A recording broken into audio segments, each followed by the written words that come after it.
You're tuned in to the Reality Fred podcast. Food and travel, cool stuff, weird stuff, entertainment, and more. You made the choice to be here, and my friend, you've chosen wisely. Now buckle up, because it's time to get started. It's time for the Reality Fred podcast.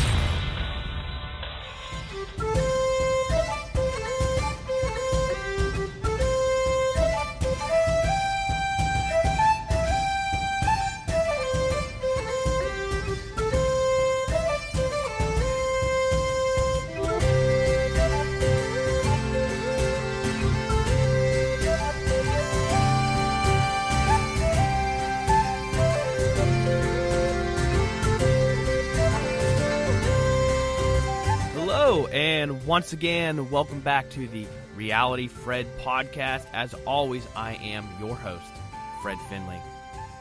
I'm very excited about this podcast episode.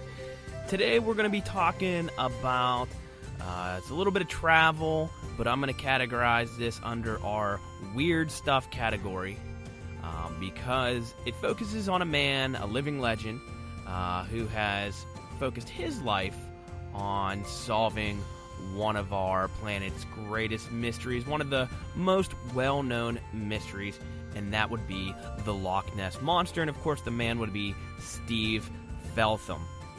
Now, in this podcast episode, I'm going to introduce you, if you don't already know who he is, I'm going to introduce Steve Feltham to you. Now, while he is world-renowned, I personally wasn't aware of him until a few months ago.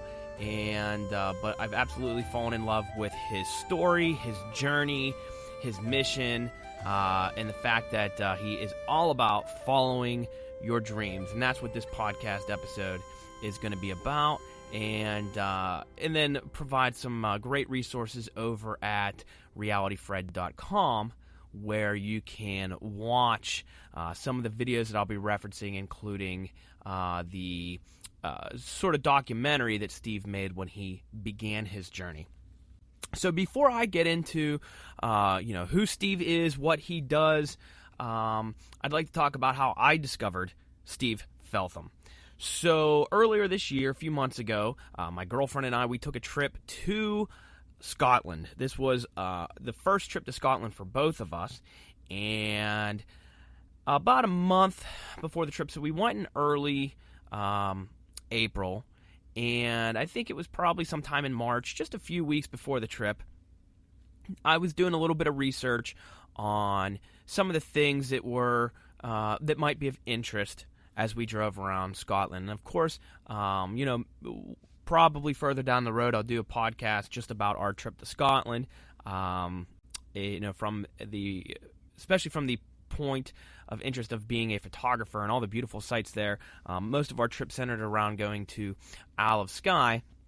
But of course, how can you go to Scotland and not visit Loch Ness?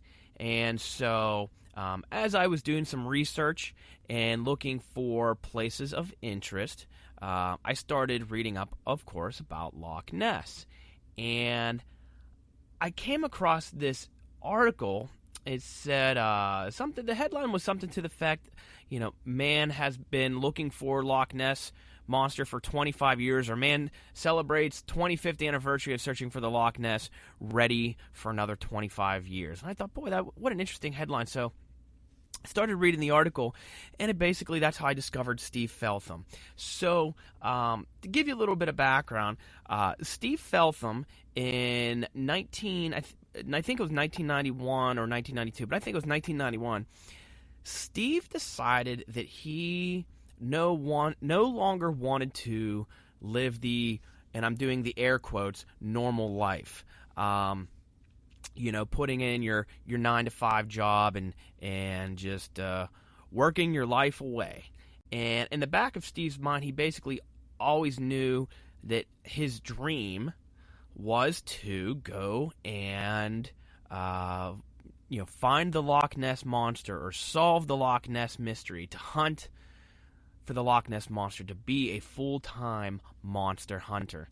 And the dream kind of existed in him when he was since he was 7 years old. So at the age of 7, Steve and his family took a vacation, or as they would say over there in the UK, a holiday, up to Loch Ness. So it was at the age of 7 that Steve first visited Loch Ness as a young boy, and just absolutely fell in love, like most young boys would, with the idea of this mysterious creature in Loch Ness. Now, Steve was from all the way down in southern England, an area called Dorset, I believe, which is all the way down in southern England. And so from the age of 7 through his teens and his 20s, in the back of Steve's mind, there was something saying that, boy, I'd like to come back here someday and solve the mystery. So at the age of 27, Steve found himself working 9 to 5 selling burglar alarms. That was his profession. He was selling burglar alarms, paying mortgage on a house, girlfriend, the, again, air quotes, normal life. And it was at that time that he decided to give it all up. He realized that this wasn't the life for him. This wasn't his dream, going to work every day. And for somebody else, that he wanted to do what he wanted to do. So at the age of 27, he retired. He quit his job, sold his house, had to break off his relationship with his girlfriend, say goodbye to his family, and he set off to Loch Ness. And the only thing he was really taking with him was this really, even at that time, this old van. I believe it was a 1970 van, which he always refers to as his mobile library. But you'll have to watch the video clip on our blog page where we're going to host this podcast over at realityfred.com. And that's what I want to talk about. So in 1991, when Steve set out for this journey, he videotaped pretty much the entire first year, and it's remarkable. So it's titled Desperately Seeking Nessie by Steve Feltham.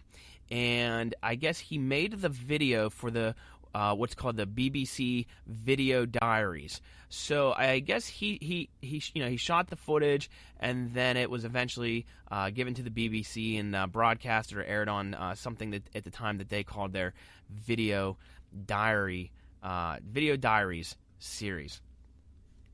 Now, I didn't actually know about the documentary until after I came back from my trip. So first, let's talk about real quick my experience meeting Steve, and then we'll talk a little bit about his documentary, which is just fascinating, which you have to watch. It's so well done, which we'll talk about, and just so incredibly inspiring. So again, before heading out to Scotland, so I'm reading up on Steve. And I discovered he has his own website that he runs called NessieHunter.com. So I visited his website, NessieHunter.com. You learn a little bit about Steve. There's some video interviews from different news channels over the years that have done stories on Steve. And then I saw on the website there that he makes his living, basically the way he supports himself is he makes what he calls Nessie models. And they're just these little clay models that he sculpts and paints and glues to a little rock. And all the rocks that these little models are based on are actually the rocks right outside his van at Dores Beach right there at Loch Ness. So what's neat about it, if you get one of these little Nessie models from Steve, not only are you supporting his cause for his lifestyle of searching for the Loch Ness Monster, but you also bring home basically an authentic piece of Scotland, of Loch Ness, via one of these little rocks with the Nessie model on it. So it's pretty neat. So I'm learning about Steve, and I'm just thinking, when I had to go to Scotland, there's all these things I want to see. I want to get to a distillery, but at the end of the day, if there's only one thing that I get to do in Scotland, I really want to meet Steve Feltham. I want to find Steve. I want to see this van. I want to buy one of these Nessie models. I want to shake his hand and meet the guy that decided to just drop everything and follow his dreams. And just the idea of that to me was so inspiring. So many of us, talk about our dreams and following our dreams. Some of us begin to follow dreams. But I think a lot of us think about following our dreams maybe in a short-term project. We'll start walking the walk of doing our dreams. But boy, how many people really commit to, I'm going to give up absolutely everything, have nothing, and commit to doing this for the rest of my life, even if it never amounts to anything. And in Steve's case, even if he never solves the mystery. And that's what I find so inspiring. So now, what made the experience for me even more incredible, so finally, we're there in Scotland, and it's the day we're heading to Loch Ness. Now, we rented a bed and breakfast for the night in a town called Inverness. At least I thought it was going to be in Inverness, which makes the story even more interesting. So, and I just randomly picked it. I wasn't trying to pick any particular spot. I didn't realize how big Loch Ness was. I didn't know exactly where Steve was. I just figured that we would try to find him if at all possible. So anyways, we're heading towards Loch Ness. We reached the town of Inverness. We're following the GPS, but the GPS was saying that we still had about, half hour, 40 minutes to go. So it seemed that even though this bed and breakfast that I had booked, I thought it was right smack dab in downtown Inverness, but apparently it was a little ways away. So that's when we started to realize how big Loch Ness was, because we drove for quite some time, and we're following the GPS. When we finally reached the B&B that we were staying at, we had probably been driving south down the east coast of the Loch Ness for about an hour. And, when we were looking at the GPS, it looked like we probably only reached about halfway down. So if you were going to do a full circle, boy, it could probably, I was just doing the simple math. We've been driving for an hour. We only south along Loch Ness. We're only halfway down this side, and you'd have to come up the other side. So it looked like it could be about a 4-hour trip just driving around the loch. And that's when, a little bit of disappointment started to set in. I thought, boy, I didn't realize how big Loch Ness was going to be. I have no idea where Steve is. And, we're only here for one night, and as soon as we wake up in the morning, we're leaving early because we got a lot of things to do the next day. So I wasn't ready to admit to myself that I probably wasn't going to meet Steve, but I was still holding out hope.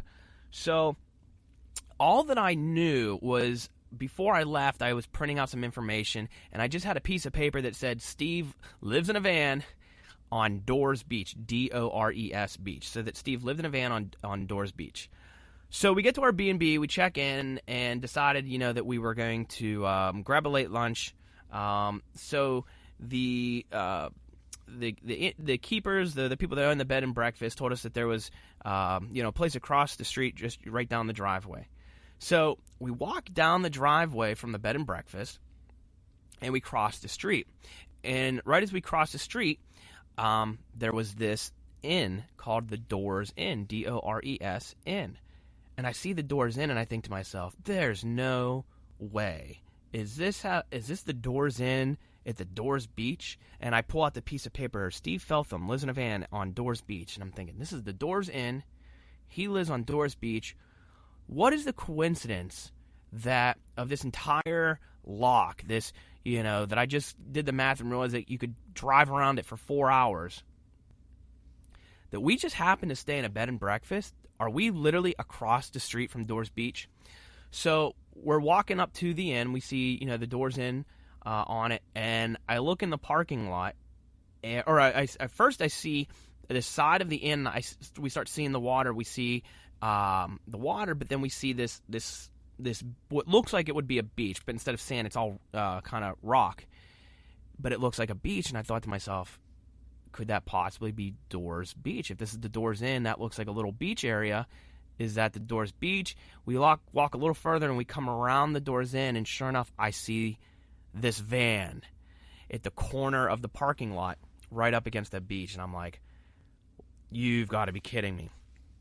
We get a little closer, I start getting goosebumps, and I see painted on the van, NessieHunter.com. And I was just out of my mind. I thought, oh my gosh, of all the places, we picked literally the bed and breakfast that could not be any closer to where Steve Feltham, the Nessie hunter, was living. So of all the things that I wanted to achieve and see in